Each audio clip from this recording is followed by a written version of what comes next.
then we're going to be doing good, if you please. I think there's more about sanctification in the Epistle to the Romans and in the Epistle to the Galatians than anything else. Now, how does God make a saved sinner good?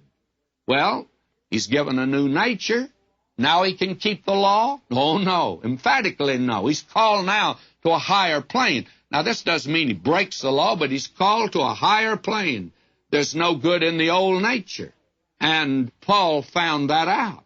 And he also found out there's no power in the new nature. He said, as to salvation, I know that in my flesh dwelleth no good thing. But he also found out in Romans, the will is present with me. And he cries out, as a saved man, O wretched man that I am.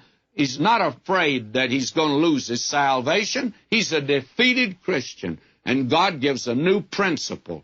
And the new principle we're going to find here in this chapter is the fruit of the Spirit. Living the Christian life by this method, for some Christians, is as far-fetched as living on the moon. Never expect to live there. Never heard about it. Acknowledge the possibility it's a theory, and I'm just talking here about life out yonder on a distant planet. May I say to you, this is the life He wants us to live by faith today. Saved by grace, we're to live by grace. We'll take that up next time.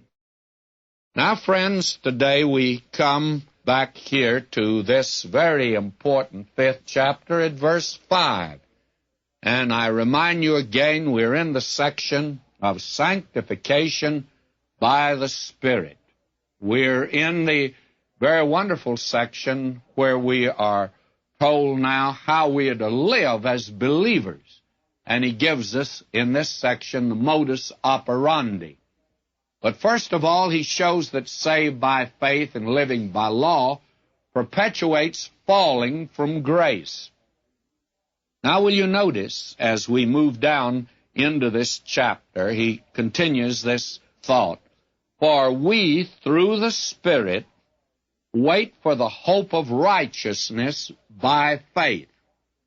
Now, as we're in this section here, the hope of faith, actually, that he mentions here, is the only prophetic reference in the entire epistle.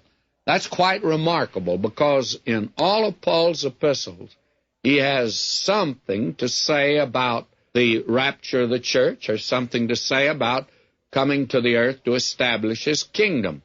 But all he says here is the hope of righteousness by faith. And that is one of the reasons I'm confident that Martin Luther and the Reformers spent so little time on prophecy.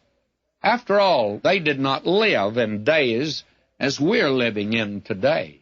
They had a different concern. And to them, the big issue was the matter of salvation, because salvation had been clouded under a great deal of ritual and a great deal of works of the flesh, and the gospel actually was being fogged out. And when Martin Luther came to the Epistle to the Galatians and discovered what the gospel was, why, this man rose from his knees on Sanctus Scala and went out to the world to declare the gospel of the grace of God. He drove back the darkness of the Dark Ages when he did that.